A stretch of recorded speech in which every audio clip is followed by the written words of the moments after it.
Oh, hey there! My name is Valentina. Welcome to Traveling Lawwise channel. In this episode, I'm going to share with you our accommodation and transportation experience that we had on our 3-week trip in Bali, Indonesia, as a family of 4 adults and 2 little monkeys slash kids.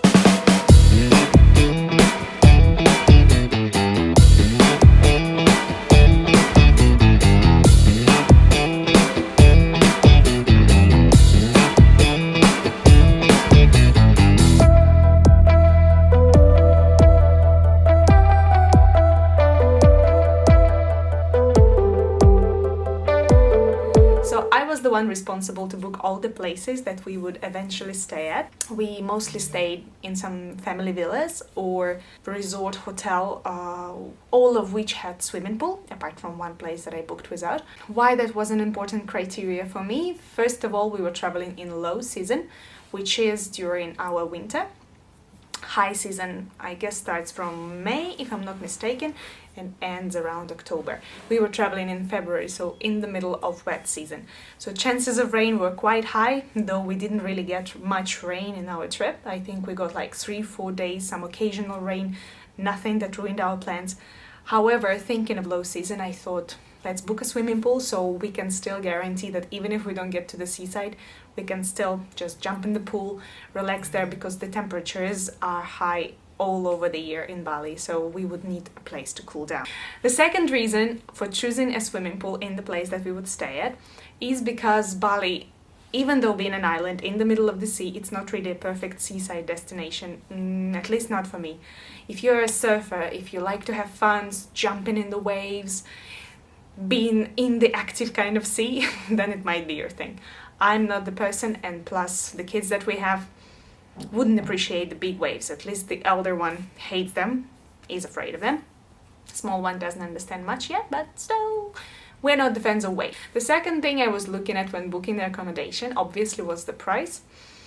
And I have to say that Bali can offer all range of accommodation, starting from hostels for $10 a night and ending with luxurious villas in the middle of the jungle, all made in bamboo, open kind of, extra beautiful for I have no idea how much. So our budget was in about $100 per night. We spent a little bit more in a couple of places and we really didn't regret that. And then we spent significantly less in a couple of places and you could really feel the difference. So the first and the last night that we spent on the island was in the South Kuta region, which is very close to the airport. That's where we had to stay due to our flight's timing. The first night we spent in Swiss Bell Hotel, and the last night was spent in Fairfield by Marriott.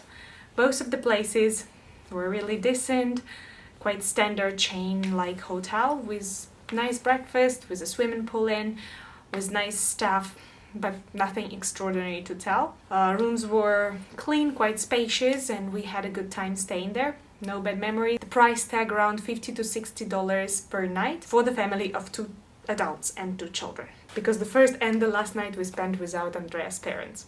After the airport, we had moved to a very famous area of Canggu. Practically, Kuta, Seminyak and Canggu are 3 very popular areas among people who live in Bali. Mostly Canggu is the one where everybody is. I'm talking about digital nomads, people who move there from another countries and work remotely. So the area is very highly populated, even though we haven't been affected as much. But then again, we did travel in low season, so apart from people who do live there constantly, there were much less tourists than would be there on a basis of high season. So we moved to the area of Umalas, which is in the middle between Seminyak and Canggu, and we booked a family villa with 3 bedrooms. I just couldn't find a better option with 2 bedrooms, so we booked quite a nice place with a really cute, nice swimming pool. I think I'm gonna show some videos, photos now somewhere in here. The name on Airbnb wasn't very clear, so it was just written cozy 3-bedroom villa in Umalas. I think I'm gonna have to leave a link in the description below. But we had a really great stay there. Danny loved their swimming pool, he loved the rooms.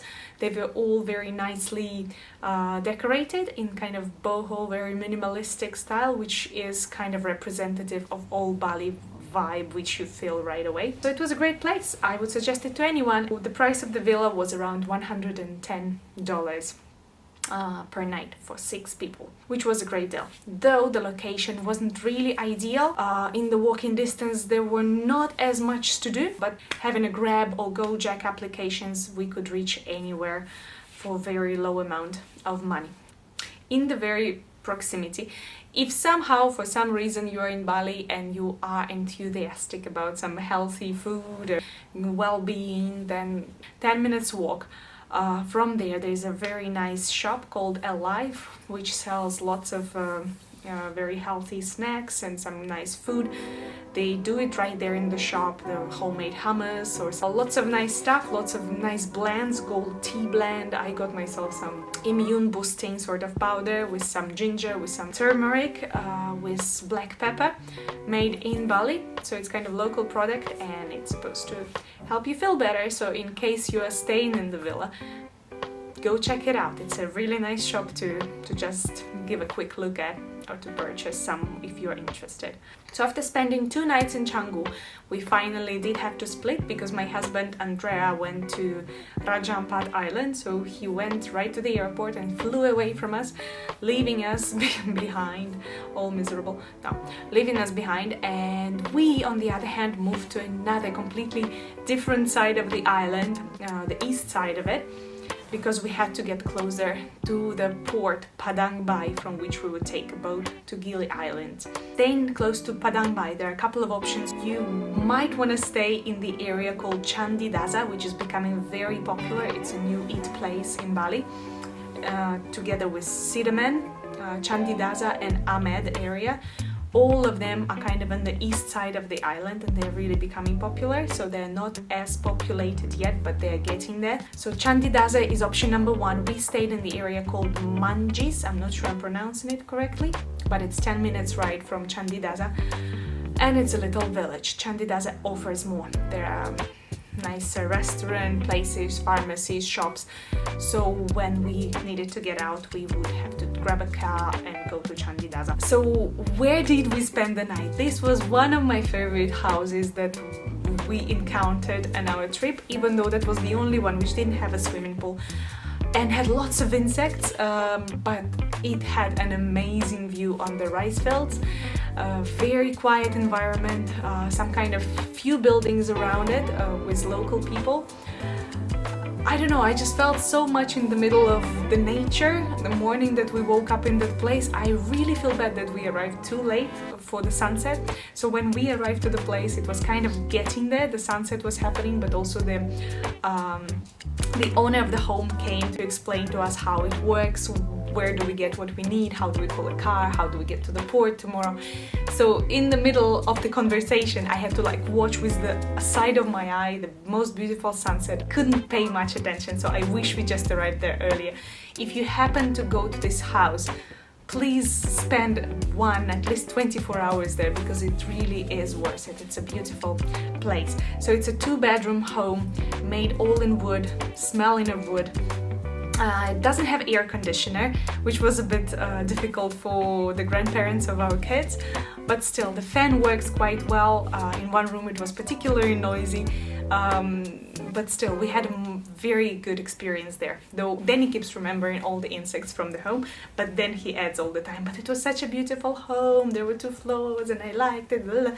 So we all enjoyed it, though there were little perks. The location of the place isn't really ideal. You always have to use the car to go anywhere. There you cannot get any restaurant, it's not near, so you have to grab a car. Moreover, they usually can offer a breakfast service.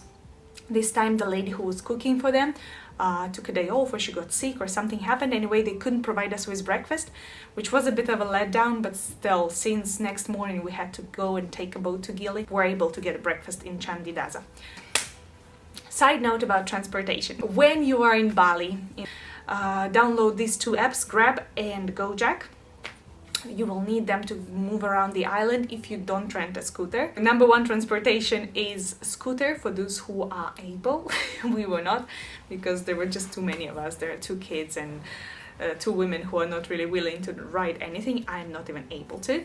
So scooter wasn't our thing. The car is highly unsuggested because of the traffic, because of the way the roads are. Sometimes they are very narrow, sometimes there are lots of holes in it, and sometimes and often there is a traffic, so you don't want to drive in Bali. So Grab and Gojek do serve around most of the island, but there are still the areas where the drivers from these applications are not welcome. Local drivers do have lots to say against them because they think the applications charge low, and in order to provide them jobs, the local governments do sometimes restrict the areas where these applications can function. So even though in applications you don't see if the car is gonna come, we were told by some house owners that here at this moment in this place you cannot call a Grab car or a Gojek car because they just wouldn't be able to enter, as local drivers would not allow them. So pay attention to the areas in the east. Be prepared to pay much more than you usually would spend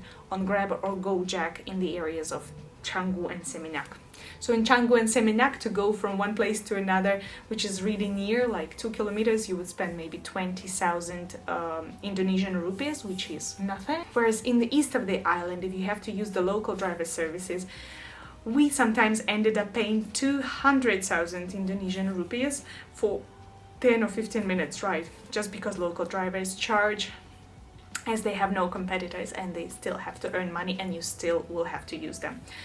So they charge a bit high.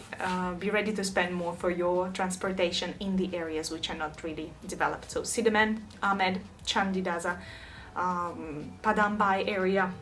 Be ready to spend more on your transportation. I said this video is gonna be about our 3 weeks trip in Bali, though we did travel to Gili Islands for 1 week out of our 3 weeks travel, because Andrea had his time diving in Raja Ampat and we just wanted to chill and relax and don't get busy driving around the island. So we spent 4 nights on Gili Trawangan or Gili T, which is the most famous of 3 Gili Islands, and then we had 3 nights on Gili Air, which is little smaller of an island, but we loved it much more than Gili T. After visiting Gili T, Gili Air, and having a snorkeling trip around the 3rd island, Gili Meno, in the middle, I would suggest you to split your time differently. If you have 1 week on Gili Island, spend a night or 2 on Gili T. Spend around 2 or 3 nights on each Gili Meno and Gili Air if you want to travel all 3 of them, or choose Gili Meno or Gili Air and spend around 5 nights there. You're not gonna regret it. You're gonna really relax, recharge, refresh, and feel great in the middle of the ocean, swimming nicely with beautiful water, seeing lots of turtles, seeing all kinds of fish. You're not gonna regret it. Again, my suggestions are valid only for those who are traveling as a family. If you're traveling alone or with friends or with a couple and you want to have fun, you want to party, you want to have a good time, go to hit the bars and the clubs, then Gili T is definitely much better option for you. Gili Meno is famous for being a place for honeymooners. Gili Air was supposed to be the island for backpackers. We didn't really feel that. I think Gili Meno and Gili Air has very similar kind of vibe, while Gili T is significantly different. It's much bigger. So the transportation on those islands is not about Gojek and Grab. There is another application which is called Horses. The horse carriages are riding around the island. In case you have lots of luggage and in case your accommodation is far away from the port, it's highly suggested. Lots of people are against using horses as transportation. We could not say no to this. We had to use it because our accommodation was quite far from the busy part of the island. So we stayed in Villas Edenia. We spent there 4 nights and it was beautiful time there. So there were 2 kind of separate houses, but it was like 2 bedrooms of the same villa with the swimming pool in the middle. Another thing I have to say about almost all accommodation that are in Bali, now it's a thing to make a floating breakfast. In Villa Zedenia, they did offer it as a service, but they also provided the villa with a kind of tray that you could put on the water by yourself, and then they would bring the breakfast to you, which you could kind of assemble on the tray in the water. So you could kind of have your own floating breakfast without having to pay extra for it.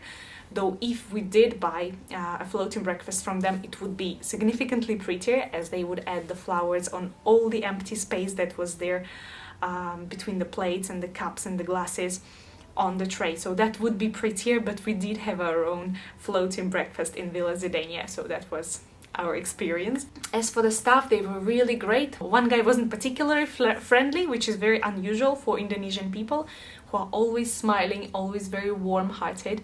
There was one guy who didn't smile once. He was very kind of serious, but again, we wouldn't blame him. He was still professional, just we didn't feel this kind of extra warmth. Whereas other staff of the villa was really great, was very warm and very friendly. They always had to make contact with our kids, asking what are their names, how old they are, trying to play with them, which was always a pleasant kind of feel to it. Once again, the rooms were very spacious, nice. They would clean them every day. Showers would be outdoors. So again, some people in the comments on booking.com would comment on having some insects in the bathroom. Nothing too major happened to us.